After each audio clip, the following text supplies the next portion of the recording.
Hi everyone! In this video, I'm going to show you how to fast track your inference process with just a few clicks on aicuflow's newest version. So let's get into it. Like always, we're going to start by creating a new flow. And now, instead of manually building your AI pipeline for your inference, what you can do is head over to the plus sign right here, which is the node library, and head over to templates right next to nodes. Here you see different options such as training flow, inference flow, and data transformation flow. We're going to click on the inference and press on create flow. Here you have the pipeline ready for use.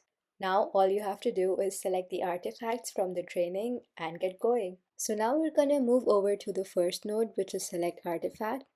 And I'm going to click on load artifacts and make sure the artifacts which I generated last are selected here. Next, we move over to the API input.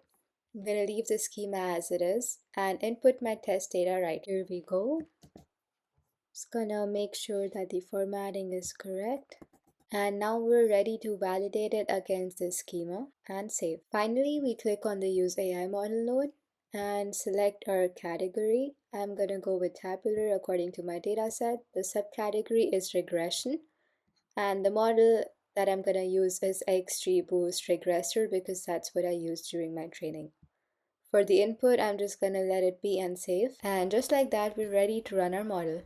This might take a few seconds. Once it's complete, you'll see a notification up here. And there you have it. You can either review your results simply by expanding right here or by clicking on the preview output node. And that's how quick and easy it is. If you have any further questions, feel free to check out the documentation or contact aicuflow through our social media platforms. Thanks for watching.